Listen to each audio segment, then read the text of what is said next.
Welcome to Love Where You Live, a podcast where we have conversations about why it's awesome to live in Boulder and Boulder County. And today, I'm very excited to be joined by the one and only Jenny Simpson. And Jenny, before I even introduce you, I'd like to say thank you for coming to be with me today. Oh, sure. Yeah, thank you. But I am not the one and only. There is another Jenny Simpson in Boulder somewhere, because every time I go for like a loyalty program, I have to...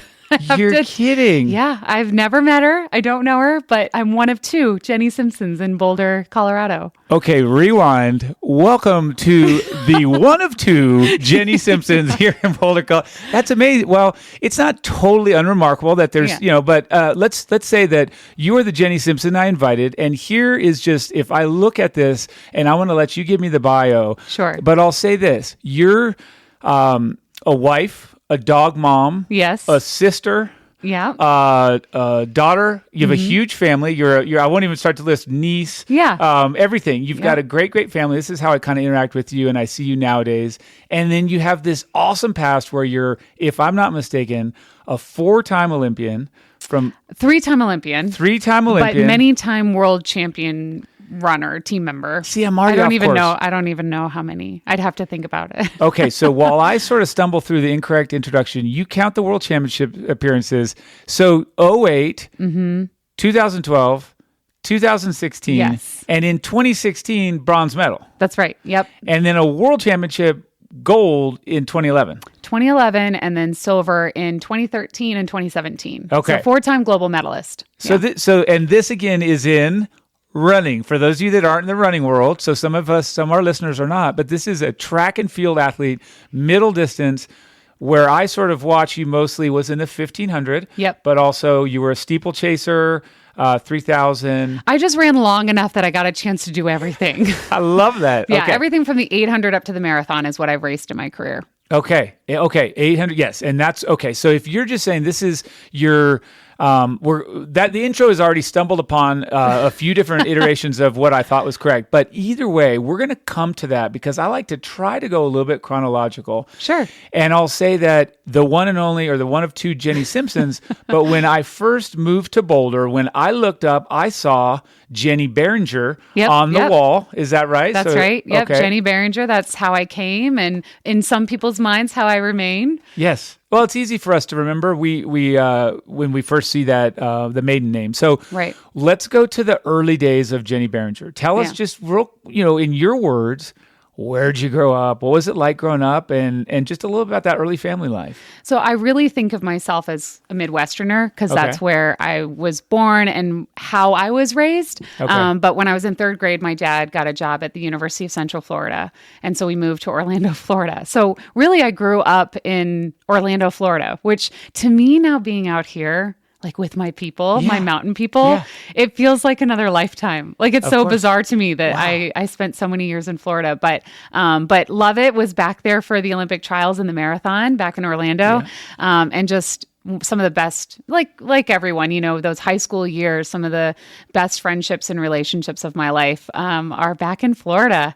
And yes, I was a runner through high school, had an opportunity, I was so lucky because I had pretty much the opportunity to go anywhere for school. So I did a lot of visits around the country and just came out to Colorado. And like I said, I came to Boulder. I had never really been here before. And I just knew I found my people. That's so awesome. All the other visits, it was like, toss it aside. I have to come to Boulder. And I did. And I came here with the goal. I remember on my freshman dorm wall, I had Sarah Slattery's 5K school record on my. Is that right? Yeah. On my whiteboard. And I thought, that's what I'm coming to Colorado to do, be the greatest 5K runner ever. Right. And just a few months in my freshman year, we tried the steeplechase. And I won the steeplechase at the NCAA championships my freshman year in college. And when you win NCAAs in an event, that becomes your event, no matter what. So I spent 4 years at Colorado, in a Colorado uniform running as a steeplechaser. And it just, opened the world of running for me in an incredible way because I was able to make teams a lot younger in that event than I would have in the 5K. So yeah, I launched as soon as I came to Boulder. It was like just the perfect fit, perfect people, and I just launched. That's amazing. So it's all, I mean, let me do this because I'm super curious, and I think a lot of people that listen in and we talk about very matter of factly four Olympians, no, just 3. Oh, world championships. So it's amazing. It's kind of the norm for you. But how do you go from? I came from the Midwest. I went to Florida. I ran. Did you just take to running immediately? Were you doing other sports? Were you just awesome? How did that work? That's a great question because I love sharing my origin story. Yeah. And everybody's like sports origin story is always unique to them. So it's interesting to me. But I don't come from a family that's really deep into sports. I was never pushed into sports. When I moved from Missouri at the time in 3rd grade, we moved over Thanksgiving break. So I come into the middle of the year. I'm in 3rd grade. You're young. You don't know anybody. And it was a public school PE teacher that said, we have an after school program. It's cross country. Jenny loves being outside, recess, PE. She should come to the cross country program and make some friends. And literally that was my start. 3rd grade, elementary school, a PE teacher saying, hey, you should do this. You look like you'd enjoy it. And then you just kind of follow your friends. Never did another sport, never dove into anything else, never like theater or student government or anything like that. I loved running. It just really captured me. And the other thing that I love to share is like, I wasn't amazing at the beginning. Right. I just did it because my friends were there. I enjoyed it. I liked being outside. That like sticky, gross, sweaty feeling in Florida. I just loved it. And so I just kept doing it. And I won my very first race, I think my sophomore year in high school.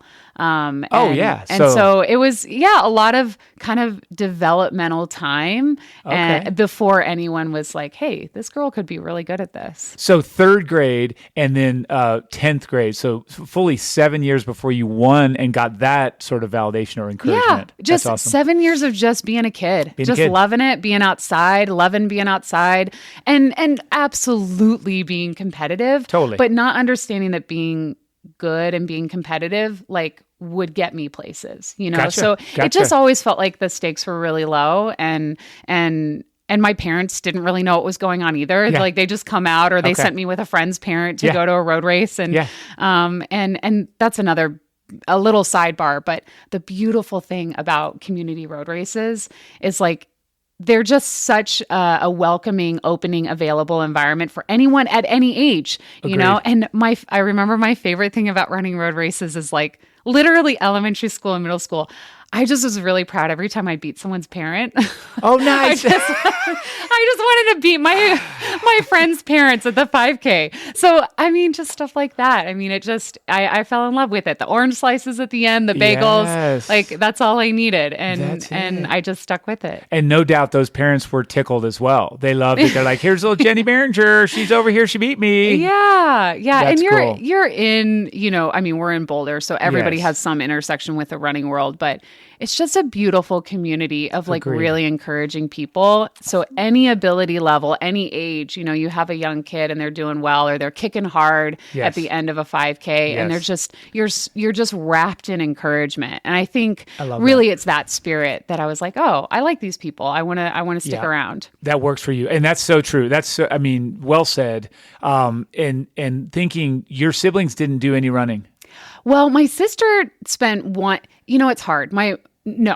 Okay. They basically didn't. No. Right. Mostly no. But as I started getting better, my sister did run 1 year on the cross country team, kind of like forced recruiting from the high school coach, if you're a sibling of Jenny, you got to at least try. Okay. And she was good. But it's a hard act to follow when you have an older sibling, 2 years older, really succeeding. And that's not just in running or in our family. Yeah. We all know versions of this story. So she was decent, never really fell in love with it. But as an adult, she really wanted to run a half marathon. So years ago, I don't remember what year now, but I flew down to Florida and ran the Princess Half at Disney with my sister. Oh, well done. And she she sort of trained, but not like really trained. Sure. And she ran 8-minute miles the whole way. That's as awesome. an adult. So Yes. she absolutely has an ability in it. Natural. And my brother probably has a buried ability in it, but it didn't quite capture them the way it got me. Well, that's cool. Thank you for sharing that. And so it's you three. It's brother, sister. That's what I right. think. I remember. Okay.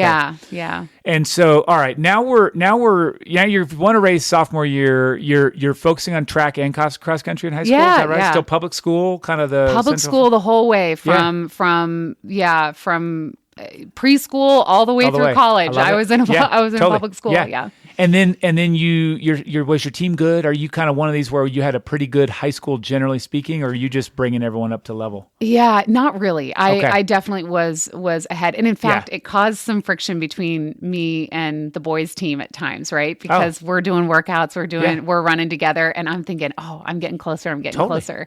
And so that was interesting friction to navigate as Yes. a young, confident high school girl that is starting to catch the guys on the team. Well, we're talking early 2000s, so we're talking about like well before sort of what I love to say is that Michaela Schifrin like always be faster than the boys. Yeah. Like I don't think right. It was a little bit of it wasn't a thing back then where we It encouraged wasn't. girls to beat boys. No, it wasn't. And it wasn't unusual for the programs to be separate either, you know? True. So we all ran, we worked out together, we had the same coach. And there was a lot of like wonderful synergy between the Okay. girls and the boys, but you're still 14 and Yeah. 15 and 16. Totally. Like you're not 100%. avoiding that part of it. That part's Yeah. still there. Okay, cool. So now to where you started, or you were a minute ago, you've done well enough in high school that the schools are just saying, please come here, and it was a no brainer. Was there anything in your top 5 that had a chance against CU, or was it just nope, that's my spot? Yeah, I visited. Well, you know what's funny? I obviously have a type because Yeah. because I visited NC State and Okay. really loved NC Sure. State and visited Colorado. And really at the end of the day, well, at the beginning I thought I'm going to use my running to go to the best school possible. So I visited Duke and Notre Dame and Columbia. Okay. But as I'm realizing, like, I think I really, like, this might be my chance really to see how good I can be in running. Wow. I visited NC State and Colorado. And the reason I say I have a type is because there was male and female coaches at those schools. And now 20 years later, it's the same male and female coaches at those schools. Amazing. So yeah, so And- it's Raleigh Geiger and Lori Hennis are still Right. coaching at NC State. And they were the ones literally that recruited me in college, How 19 about years ago or How 20 years about ago. that? Okay. Yeah. Okay, so you did, yeah, and you knew stability. You knew that was going to be good for you. Good, strong program. Yeah. You chose CU. So now I'm guessing 18 years old. Did you start 17, 18 years old? I started college at 18. 18. Yep. I'm on the older end. I'm Older an end. August birthday. Okay, August birthday, and you're rolling in, and you're. This is what I love. You just walk me through. Yeah. Is that you've picked it? This is your spot. Talk us through that first intro. Arriving at CU Boulder, arriving in town. I arrive in town, and it's so funny, like how my perception of kids being so protected these days. My dad drove me Sure. in my car. We drove cross country from Florida to Colorado, and he dropped me off. We had some friends that were living in Longmont that had moved to Longmont from Florida. Okay. So he drops me off at the apartment above their garage, and I drive him to the airport, and he leaves. And now I have 2 weeks living in an apartment, with above a friend's house, which they weren't even around. I don't even remember them being around. And I moved into the dorms by myself. No way. It's just, it feels like a different world now. Like the Yes, idea of my okay. mom, going to buy sheets and Pick all the pillows and stuff pick out all the for stuff. you and- That was not my. Well, that that's would have not all my been experience. prearranged, from what I understand too. They do Yeah. that ahead of time, and you're like all organized. So, all right, wow. So I moved into the dorms, and then immediately we went up to cross country camp. And at the time, the University of Colorado, we went up to Grand Lake for cross country fun. camp. And so for me, it was like, this intense, several days of getting to know your teammates, Yes. getting to really like meet the mountains for the first Gotcha. time, run an elevation for the first time. And it was this like full immersion experience. And when I look back on my 4.5 years in college, I have so many highlights that like you can see on paper and say, oh, that had to have been the best Sure. experience. But I really think that first camp as an 18-year-old up at Grand Lake was probably the most special moment. And plus you're like crossing over the threshold, right? For sure. You're going from like a kid in your parents' house to, okay, this is now going to be my family here. And I didn't know anyone in Colorado. I came out here totally on my own. Wow. Like I said, my parents didn't even move me into the dorms. They dropped you at the door. They were like, see ya, let us know how it goes. Yeah. And so it was really just kind of this wild, good luck. You're out of the nest. And I feel like the team, I just had this moment of like, this is really what I meant to be doing. And then the next 4.5 years just proved that to be true. And that proved, okay. So you're, all right. Now you mentioned it. What was it like from Florida? Yeah. All of a sudden you're at Grand Lake, which is higher than here, but altitude, dry air, no more sticky, humid feel that you love. What happened? Was it easy, hard? What's the memory there? I mean, blissful youth. That's what it was. Gotcha. I mean, you're not thinking about how hard everything is. You're just looking at the woman ahead of you and thinking, I just want to impress my coaches. I love that, like, I don't remember having the runs being particularly hard or grueling because of any sort of expectation, but just because I was so stinking thrilled to be here. Yeah, totally. That's great. And that fueled me a lot the first year.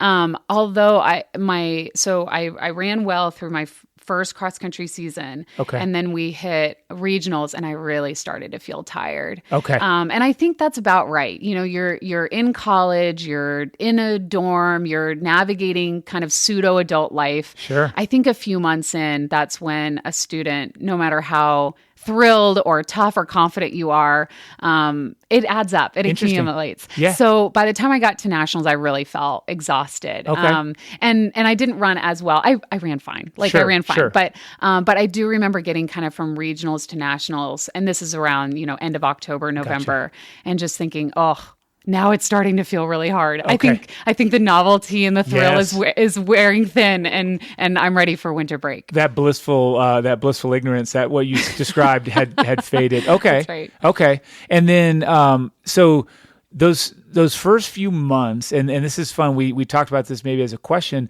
What did you love about Boulder early? Like, what were some of those things that you're just like, bam, those are highlights of that first year or two? So it was such a contrast coming from Florida, which is like a concrete circus, to then coming out here, which is like this beautiful outdoors, but also there's just so many things that are really different. Okay. And so it's funny. I mean, I remember being excited about winter, but like really bummed about everying dying. So that was such a weird, transition for me as I headed into fall.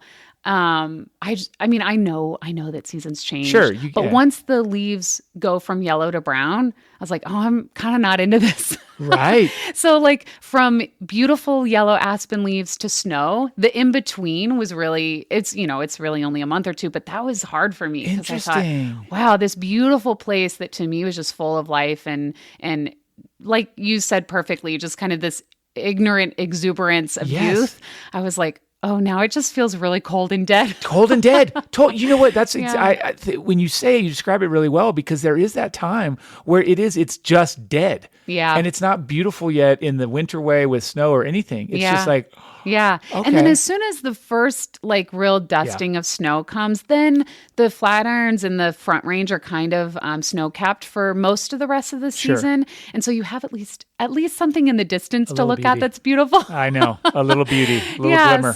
So that was both sides, like fun to experience and also like a little bit of a seasonal drag compared to just like green Florida. Yeah. But the other things that I remember, I loved my independence. Okay. I was already like an independent, confident, outgoing person, but coming out here and really getting to like experience, like I said, kind of that pseudo adult freedom, was really fun for me.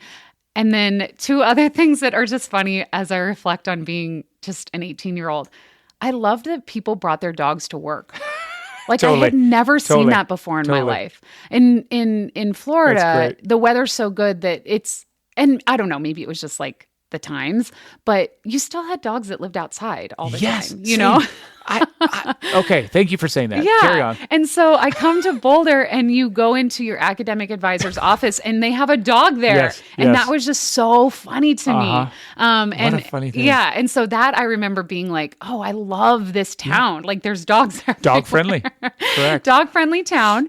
And then what was the other thing I was thinking about that was, everybody could go, like you could go to a restaurant or go to lunch or go shopping in your running clothes.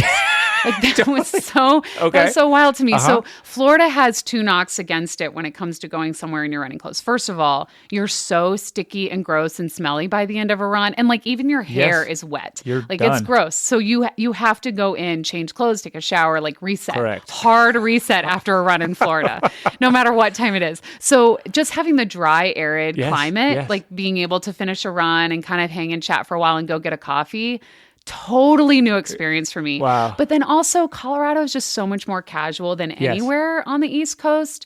And I've just kind of learned like that's my vibe. That much is more casual. Casual and dogs. We could talk about the dogs here now or later or both. Yeah. Oh, so first off, I haven't done millions of these episodes, but you're the first person to bring, those are two awesome and completely unique points. Yeah. Both of which I love. And Amanda would say the same thing, that we click with that. So, is that still the same? Do you still feel that? It's still dog friendly the same way, or running clothes anywhere you go? Does that still work? Running clothes anywhere you go, because I'm sticking hard to that. Okay. Even if Boulder tries to change, Jenny Simpson is running clothes to brunch forever. Perfect. In Boulder. Perfect. So if anybody wants their Yes. cycling kit or their running clothes to brunch, just meet me at Walnut or Tangerine or whatever. I'm here for it. Okay.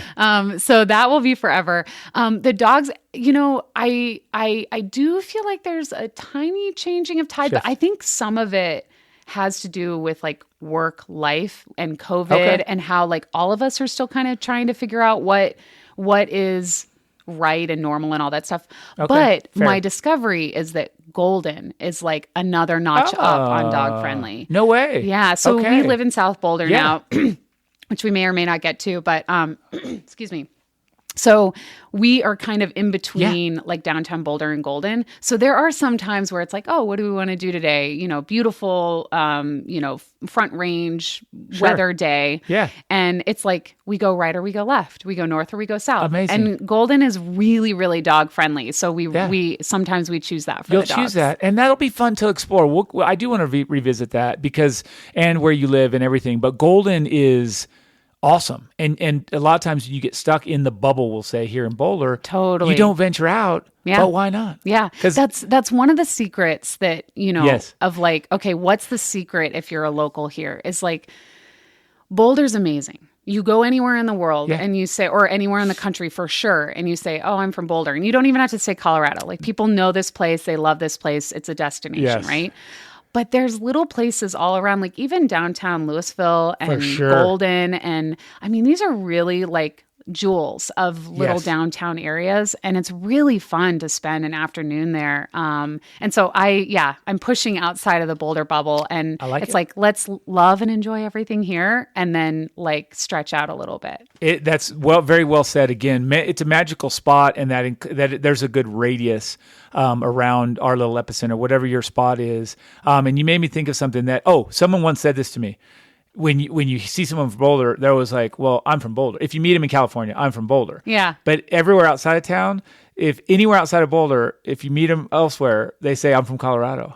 Yeah, and that's funny. I don't know. Run that through your test. I will. But it's like someone brought that up. And I said, actually, kind of funny. I always do say that. You just say Boulder, and then if you and again, I love all these areas you described. So it's just more of a question mark. But okay, so it has for you stayed the same. Some of the things that you maybe, and this is look, we had some ideas we talk about, and I want to address it all. But what's fun for me is to evolve the conversation, and you've made me think of some things. So when you're talking about where you live, you guys have had multiple iterations and I say to you guys, she's married to Jason, and Jason's awesome also. Jason is awesome, and he's a guy and that we could probably have on here and talk for hours with as well. Absolutely, yes. And great but you story. Can't because everyone would like him better. So no, I don't know. No, he's great. People meet Jason and they're like, oh gosh, yeah, he's great. You guys are, and this is now going to sound like really like you fish for this compliment, but I think you guys are both, and Amanda and I talk about this all the time. You guys are two of the coolest people in all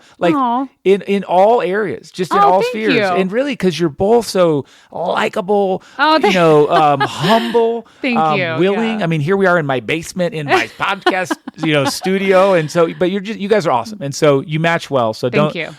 You're welcome. Don't sell yourself short on that. Jason's awesome, but you're equal. Thank you. Well, we'll see, because let's dive in and see if you're better. No, not really. Yeah. All right. So I do want to talk about a little bit some of that past with the running, because it ties into kind of what you're doing now with your running. And off camera, show, you started talking about what you're doing and what may be next. But you got to the top, have been at the top of your craft. Yeah. And you've also, for a long time, you've won the mile in New York 10 times. Yeah. So the Fifth Avenue Mile, that's like where my longest winning streak is. I'm really proud of it. But another streak that I'm really proud of. So I made my first world team in 2007. I was a sophomore in college at Colorado. Fantastic, yeah. Made my first world team in 2007 for seniors. I'd made two cross country teams before that, but for track and field. And I never missed a world or Olympic team until after COVID. Man. Yeah. So that's 2007 until 2020 when the world shut down. I never missed a team. Whoa. Yeah. And I'm really proud of that. That's super. Yeah. That is so hard. And I think that if you're an elite athlete, you understand how hard that is. Or if you've been one. Yeah. The thing I look back on is the longevity and the consistency, and also like a little bit of luck, right? True. Because 100%. I never had, so I was top 3 in whatever event I ran at the US Championships for, I don't know if that's 13 or 14 years or something. And top 3 every single year means there was never a year I missed because I was hurt. There was never a year I missed because of like a family tragedy or something, so life. I look back on it, and even I am like, I can't believe I kept it up for that long. Yes. Yeah. Well, I'm glad you shared that, because it is something that you think about other sports, and, Kelly Slater with surfing has like 10, world titles. Yeah. You have these 10, Mark Allen in triathlon had 10 knees. It's extremely hard to do, and you've done it at all these distances. The mile in New York, I would just say that thing, and you're still hitting that one. Well, I haven't been to the Fifth Avenue Mile in a while. Okay. But I'm still in New York for events and things like that, and for races. And was it 10 or is it more? So I won 8 times. I ran it 9 times. I won 8 out of 9 times. But again, the streak ended because of COVID. So there's this part of me that's like, who knows what would happen? That's all. So. Either way, it's a remarkable amount of consistency, and I'm proud to have watched a lot of those too, because I'm a huge fan of the sport. And so with that, at that top, and then you love running, and it's a big part of who you are. Mm-hmm. You are now kind of coming off of the shorter and doing what? You've done some halves. So one of the reasons I'm so sorry that we all have to talk about COVID being this like inflection point or pivot for a lot of us. But I did, like a lot of people, kind of sit down and say, okay, if the world starts back up again, right, what do I want to do? And if I have a few more years, really good years left of running, what do I want to do? And like a lot of people, I was like, I want to kind of get outside of the mold. Okay. And so I went from the mile and I started training for the marathon. Right. And I said, come on, like what's the most iconic things in running? Sure. It's the Boston Marathon, That's the New York City Marathon, the Olympic trials in the marathon. 100%. And it's like the whole, like, I love track and field, but I've given track and field a lot of my love and my life. And when you go to the New York City Marathon, for example, the entire U.S. running world descends on New York to experience that, whether you're running or not. For sure. And I just thought, I don't want my running career to end and not have experienced that. That's right. And not have participated in that in like a way that feels really meaningful to me personally. Okay. So it just felt like if I don't owe anyone anything anymore in track and field or whatever, what is it that I really want to do? And so I started training for the marathon. That is so cool. And you are spot on. That is the event that captures, Boston and New York, but New York for sure, there's something. Oh, yeah. And so tell us about that and where you sit with regard to that sort of declaration. So one of the incredible privileges of being a miler. So that's what almost all of my professional years on the track for 12, 13 years or so was in the mile, is that it's so relatable. And true. So much of life is about community and about people and relationships. And so I just I learned over time that like the reason the mile is so fun is because everyone like understands it and can relate to it. They ran it in high school once, but that's enough, right? For them to kind of understand. If I run 4:16 down the streets of New York City, they understand that's really like how fast that is, you know? So that sort of like relatability was really fun. The next most relatable thing is the marathon. Correct. If people haven't run it, which most people have done it, then they at least have someone they know that has gone for it and like what that journey was for someone. So there's just like a relatability to it. Yeah. There's a big journey to it, and storytelling is just such a big part of life, I think, and a big part of sports. And so it was wild. I had this idea. I really want to train for the marathon. And plus I'm around all these runners in Boulder. They're all running the marathon. Right. And so I can't not like kind of think about it. But anyway, so then after I'd made that decision, Orlando, Florida won the bid for the Olympic trials for the marathon. Right. So it just kind of felt like, oh my gosh, like the stars are aligning. This is meant to be. So I trained really hard. I actually, unfortunately, had my first stretch of a year or two of injuries. Right. So kind of navigating through that, but I got healthy enough to run the trials. Unfortunately, it was my debut marathon. Do not debut at the Olympic trials. Way too much pressure, a lot of stakes. It was really difficult. But so the trials did not go well for me. But I didn't want all that training to just end at a performance that for me was, much under my expectations. So I had it on 10 more weeks, and I feel so grateful. The Boston Marathon offered me the opportunity to race in the elite field at Boston. And so 10 weeks after the Olympic trials, I ran the Boston Marathon. And it's the only marathon I've run. It was in April, so I just did it a few months ago. And it was just an unbelievably wonderful experience. I love that. I ended up getting separated from the group, so I ran 24 of the 26 miles alone. That's not easy. I had no like running, pacing help, but there had to have been, and I'm not exaggerating, there had to have been 1 million Bostonians out on the streets cheering. Go, the Jenny, entire way. Yeah, the entire way. I had so much support, and honestly, it felt like a return to the beginning. That's cool. I was talking before about how road racing is just so special, and you're just wrapped up in this embrace of encouragement through road racing and through the crowd and through the people around you. And it really felt like a return to the beginning. That whole 26 miles, people were yelling my name. They were excited for me. And I was kind of in this pocket all alone. Yeah. And it felt fulfilling in a way that just reaching the mountaintop in high performance can't ever match, you know? Said. So it was a really incredible experience. Very fulfilling. Yeah. So that was only 3 months ago. Yeah. Just that, right? So you come off of that, and are we doing New York this year? I can't remember. So I'm going to run a fall marathon. A fall marathon. But we don't, and New York is a possibility. Okay. And I'm going to run New York before my running career is over. I've actually worked with the New York Roadrunners for years. So for about 5 years, I worked with their youth program because they do, oh my gosh, they reach hundreds of thousands of kids through public school right there in the city. And that's how I got my start. So I just feel so connected to their avenue of reaching kids. It's like high school, elementary, middle school, high school coaches, like public school, PE teachers, and then the kids. They're raising our kids, and to be able to step into public schools and really support them and encourage them. I got to do that in New York for a while. And so I just can't imagine my career ending without a New York City Marathon experience. Totally. I mean, I'm with you. And so with just that on a very basic question, how do you like the marathon training or the marathon? Like, how do you like it? It's new still. Yeah, it's new. It's really hard. Yeah. It is brutal. Totally. And, so this is the thing that I have decided is the hardest. When I run on the track, everyone thinks like, oh, well, I feel like everyone thinks that, oh, it's something about the physical challenge. Right. Or like, oh, are you mentally tough? Like, okay, all of that stuff is true no matter what event you're doing. Exactly. On the track, there's so much precision. Like, you know, every split, you know where you are at every moment in the race. Yeah.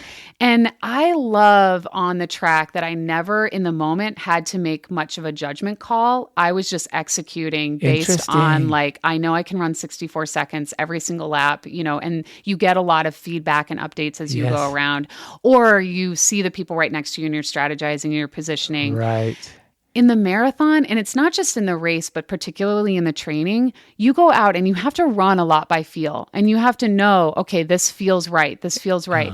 And constantly making those like judgment calls, I learned is really hard for me when I've come from a background of just like executing on precision. Wow. What a cool answer. And it's tiring, isn't it? I mean, you're taking on a new load, which is just that, totally. Right? And people ask like, how did that feel? I'm like, I'm used to it not mattering how it felt. Matter. It always felt hard. And it was just like, go again, go again, go again. And so when you're out and you're doing, you know, a 12-mile progression run and you're halfway, it really matters how you feel. Yes. And you have to be able to like check in with yourself and really be honest with yourself. Yes. For me, previously, it was like in executing the workout on the track, it didn't really matter how I felt. I just had to get it done. And then that feedback of like self-care and recovery and taking care of yourself, all of that was true and still paying attention to my body, but it was outside the boundaries of like the track and the workout. Yeah. And now I'm having to like run down Neva Road and think like, how does my Achilles feel? How do my hamstrings feel? And making those judgment calls, it's a far more complicated and difficult endeavor, I think, than all the years that I was on the track. Well, and I would say possibly different because you had the skill, right? I mean, some people are going like the exact opposite, where if I can go out there and just feel things, no problem. That's a skill that they already have, and they would go and try and do your precision workout and forget it. They're toast. Yeah. And they break down. If they don't hit 64, they hit 65. This is wrong. That's wrong. They'll blow up. So, I mean, just to kind of counterpoint, but that's fascinating. And so I have to put the time out on myself because I spent another hour talking about running only. So I'll pull back and say that you're training, you run on Neva Road. Let's use that as a segue to a little bit of, you don't live in Boulder proper anymore, but you live in a fantastic place. So tell us a little bit how you got from where you were in Boulder at the dorms out to where you are. So I was a North Boulder person for a really long time. So straight out of the dorms. Okay. I lived in Apple Ridge. I don't know if you know the little the apartments up, the townhomes up there, and loved it. Okay. My future husband lived just half a mile down the street on 16th Street, still in North Boulder. Yes. And so then I think it's cute that then when we got married, we moved halfway in between those two places onto Norwood and Broadway. Broadway, yeah. So we lived in that townhouse for 8 years or so. Wow. Maybe longer than that. But anyway, so it's just so funny to me that we both lived in North Boulder, and then we literally like married and moved in just couple equal blocks distance away. Totally. From there. And loved it. And Wonderland Lake and all the trails and all the North Boulder dirt roads, like all the places that everybody's training up there, like knew it super well. This is one of my like little insider tips. Let's give it. If you're a North Boulder person, or if you're, Airbnb or whatever you're doing, visiting, and you're in North Boulder, 13th Street goes all the way through. That's the road you want to take for sure. That's the hot tip. Yes. Is that don't take Broadway. No. If you want to go from Pearl Street up to North Boulder, like 13th will go all the way. So you're on your bike or you're running or whatever, like 13th is the way to go. I like it. And then my other little hot tip about North Boulder is that if you're going north on Broadway. Yep. So we're at Pearl Street, we're hanging out, we're having dinner, we're having a nice night, and then you're going north on Broadway. Yes. Once you hit Alpine, the roads ascend in alphabetical order. So it's Alpine, Balsam, Cedar, Delwood, Elder, something that starts with an F. Evergreen, floral. Yep, and then Iris. Yeah. Yes. So when I'm running, I'm always thinking like, okay, I just have to get up the alphabet to get to my house. I love that you shared that. I brought that up to a guy that lives off of Dewey, and I told him once, and he was just like mind blown. Yeah. And it's and they're all trees. Yeah, Or yeah, tree- they're you know, all exactly. They're all That's like good. out, trees or tree or like flowers or something. Flowers, yeah. And yeah, all the way up good. to 36 again. So, but it's funny because the reason I know that is because I just ran. I ran 4th Street so many times. Millions. I know. Okay, that's super fun. And I remember that spot. And then you guys, I think we kind of. I don't know, what year was it that you end up where you are now? So from there, I was in Doha, of all places, in Qatar, running the World Championships in 2019. And we flew home, and we had been talking about, like, we want to move to a house. We want, we want to expand. We want maybe a little bit of land, other things in the future. And so we had kind of been looking on Zillow, looking at houses, dreaming. As we do. I was saying at the time, like, sometime between now and the next 5 years, we're going to move, right? We're that kind of phase. But I came home from the World Championships. We were jet lagged. And we woke up at some odd hour, and there was an open house to a house that we've run by so many times in our life. So we thought, on Cherryvale, there's this old 120-year-old schoolhouse. And we didn't even know it was a schoolhouse. We thought, it's like some abandoned, Grange building or a church or something. And then we see these pictures on Zillow, and it's gorgeous. It's gorgeous on the inside, and it's been renovated, and it's a residence. So kind of for kicks, Jason and I mean, sort of serious, but not really serious. Again, like 24 hours ago, we were in Qatar. Right. Yeah. Yeah. So we were up at an odd hour. So we're like, let's just go get a coffee at Spruce and go down to, I love go down to the open house. So we went just totally curious people, just like everyone else at the open house, probably. And we stood in the backyard of that house off of Cherryvale. And we said, both of us looked at each other and said, we're going to live here. We're going to do whatever it takes to live here. You knew. So we left the open house. We went to Southern Sun. Okay. Had a beer. Yes. So now we're jet lagged and a little buzzed. We came back. Drawn up. And made an offer. And the offer was accepted in 24 hours. Whoa. And we bought a house. And it was just such a, like, God or the universe or whatever, we were meant to be there. And if you don't mind, I'll fast forward a little bit. Do. So we moved in December of 2019. Yes. And then, just a short year plus a few months later was the Marshall Fire. Right. And so the Marshall Fire started probably about a quarter of a mile from where we live, came straight through our backyard, burned everything in our yard, all of our trees, burned most of our neighbors' homes, all the way to the ground, and then carried on into, as we know, Superior and Louisville, and burned 1,000 homes. We are so fortunate. 120-year-old wood frame schoolhouse didn't burn in that fire. Our house didn't burn in that fire. I don't know how we are so fortunate or lucky or whatever, but we were now kind of at the epicenter of a community that really needed community. Yes. And so I like to say recently, on reflection, I've come to think of it this way, that my running career had this really wide and kind of global reach and impact. Sure. And then suddenly we found ourselves in a place where this square mile around us needed a really deep impact. Yes. So we had only been there less than 2 years, Right. and we just thought, we're just going to be available, whatever this community needs from us. Amazing. And so we started hosting monthly lunches for our neighbors. I didn't know for that. 2.5 years, we've been doing. No way, still doing it. We call them the gatherings. Which, you guys are awesome. Yeah, I told you people.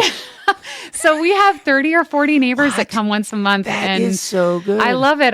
I make lunch for everybody, and there's no like agenda or anything. Yes. It's literally just kind of a neighborhood, this drop is in so and hang good. out. And yeah, we really have, we've learned to love people in a different way because we've known our neighbors in a much deeper way. And it's, You know what? It's been an interesting and amazing and heartbreaking season of life. Yeah. Well, here's the thing. You guys, please do more of that. And everyone taking notes at home, that's the thing. That's what our world needs more of. We need more community. We're open your doors.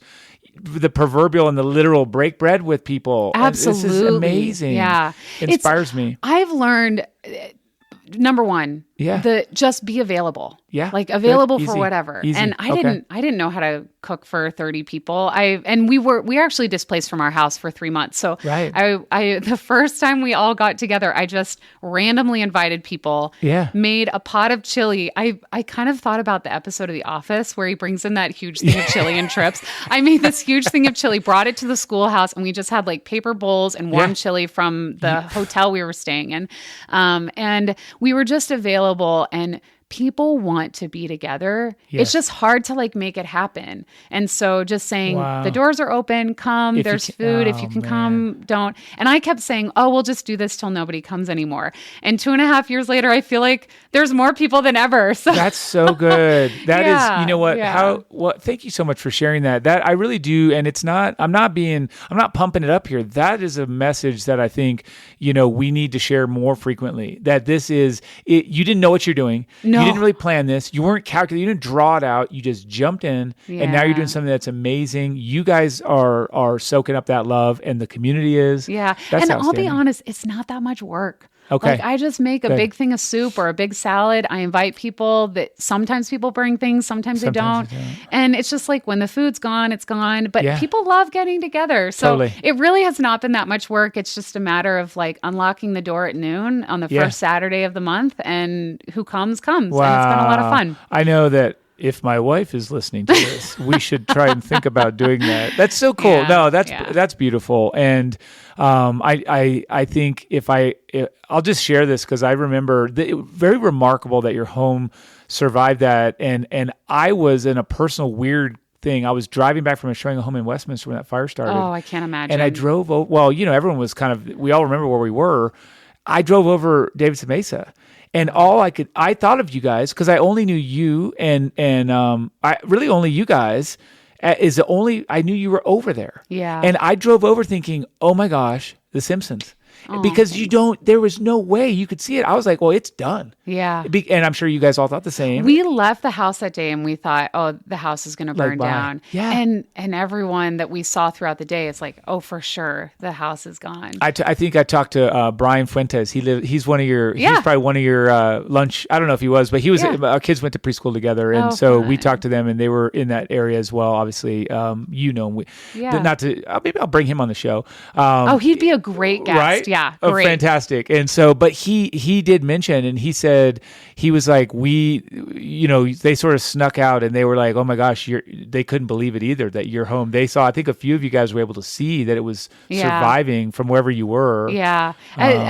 There were a couple of reports because you could see from 93 that, the schoolhouse is still there. But I kept thinking like, that's not possible. That's not possible. It didn't make sense. And like I said, I mean, we lost almost all of our trees. It burned the whole yard. It was just, and there's so many things about that day. We could have another hour conversation, but Brian and Megan are amazing. You should definitely have them on. And I mean, I just make lunch once a month for people. They are really impacting and making change in that Marshall area, really diving into like the infrastructure and how we can make it a more fire resilient place. So a little shout out to Brian and Megan. They're really doing design, we have other neighbors that are doing amazing work. Well, good. Right I'm putting notes in my brain to come back to that. And thank you so much for I think sharing all those, because it was obviously a hard time for our community. And you're doing a wonderful thing. So Saturday I'll be there. No, not really. Yeah, exactly. But okay, so let's just cut into this. Is what you brought up a couple restaurants before. You brought up where you're going for brunch.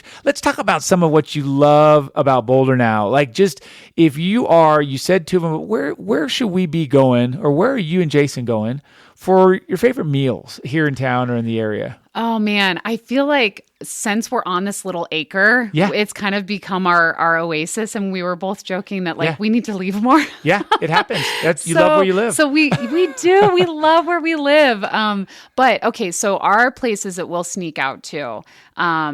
66th and Marshall, people will park along that road and run and bike from there. It's a beautiful space. And I like to tell people sometimes my little secret about running is like, okay, if you want to meet people, that's the best way to run, right? Meet people. It's super fun. You meet in the morning or you meet at lunch, whatever.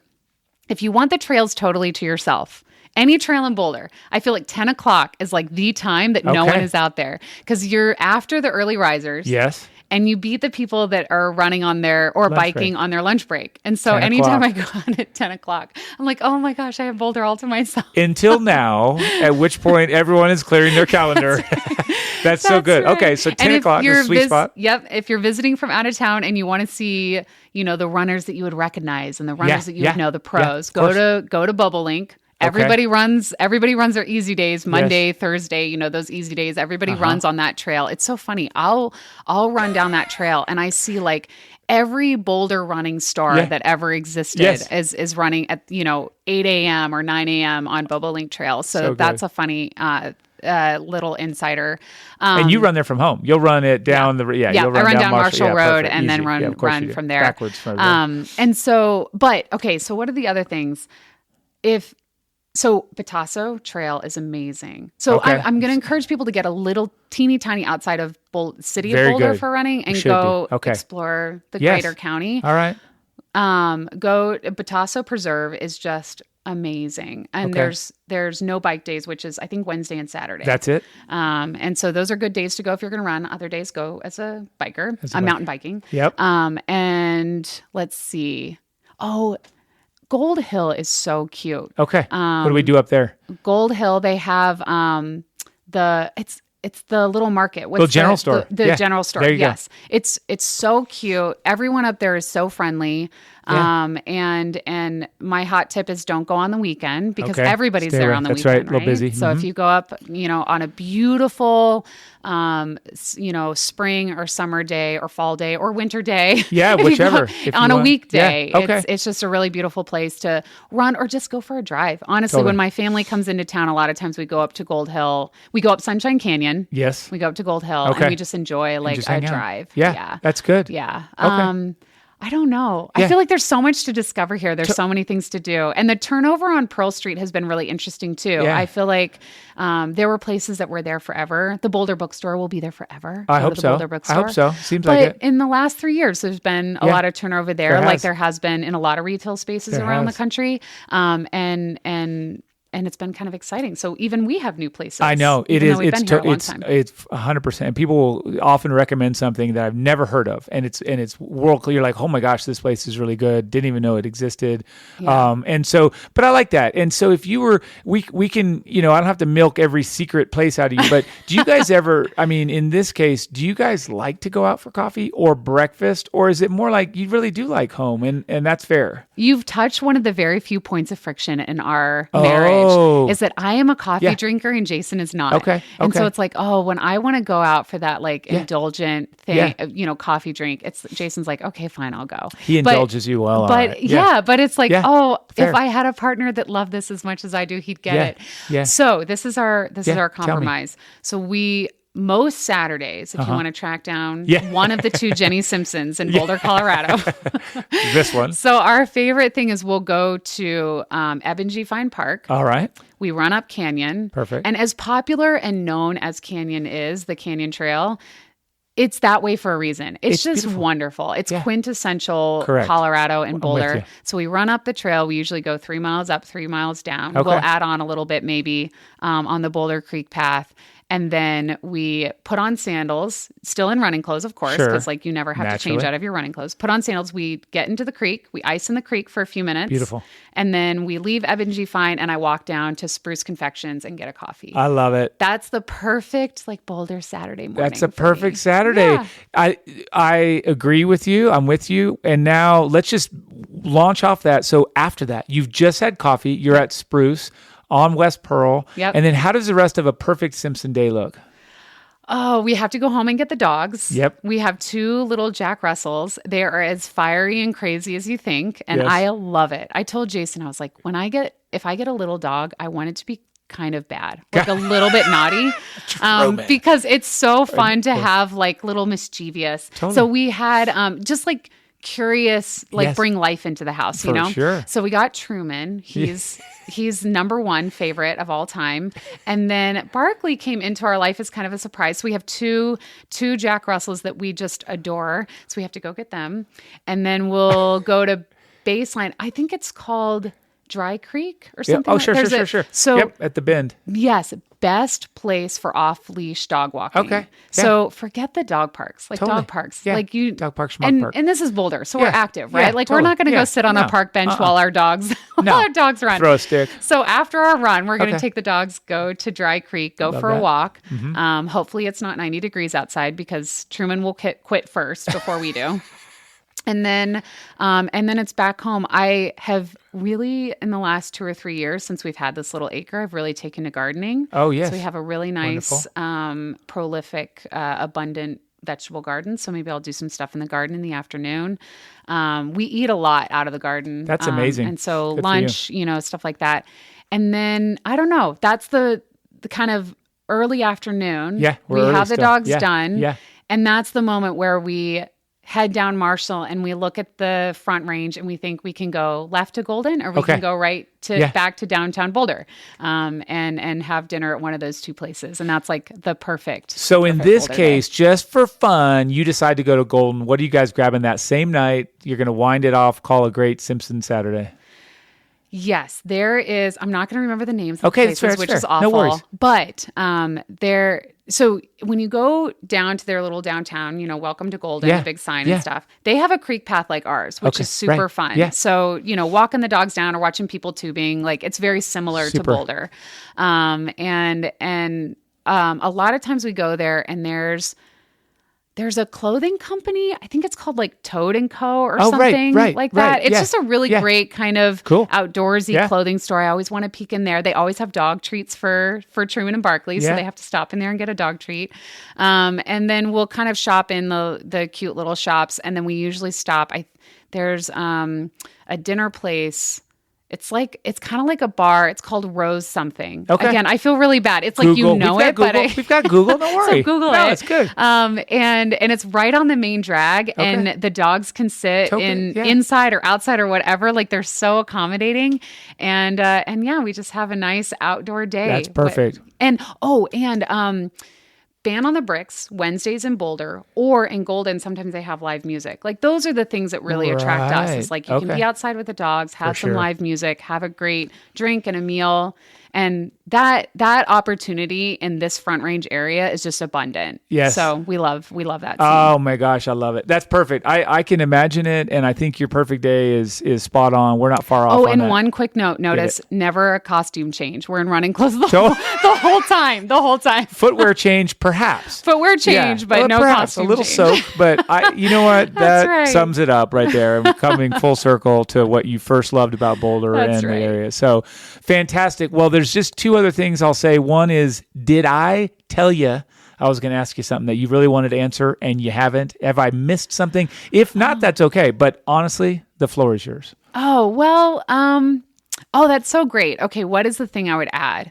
Is that, we talk so much about the places and we talk some about the people, but Colorado is such an inviting and friendly place. Yes. And whether you're in Boulder or you're in Golden or Louisville, like walking in and being open to the relationships that are possible here, like that's really the biggest opportunity. There's so many wonderful people. And that's the gift anywhere you live. I think if you love where you live, it's because you have a community that you feel has really loved you and embraced you. And Jason and I have been fortunate to have that. And I'll cap it off with this saying. I love this saying. The world is full of wonderful people. And if you can't find one, then be one. Whoa! Mic drop? That they're all mounted. That, you know what, Jenny? I love that. And there's no better way to close out. That was perfect. As I said before, could probably spend the next hour talking to you. There's so much fun stuff. We'll just have to maybe link up off camera, all four of us, and swap more stories, because this has been fantastic. You and Jason are two of those amazing people in the community that we all want to reach out to and meet. And I think you're right. Go out there and follow Jenny's lead and Jason's lead and get some community, invite, be in touch with. That is so, I think, what our world needs right now. Be kind, be inviting, be Absolutely. open. And now you know my entire schedule. So if you want to find me, you can. Well, I don't want to seem weird, but I will probably be following you around. That's right. Saturday mornings, Saturday. canyon, I know. up the canyon. I know. It's great. Yeah, I do. I really appreciate your time. It's fun for me to get to know you in this way. And I know all the folks that are listening. listening are thinking the same. So thank you. Yeah, thank you. This was fun. Very fun. So folks, before our next episode, as I always do, I'll encourage you to go out and do something that you love.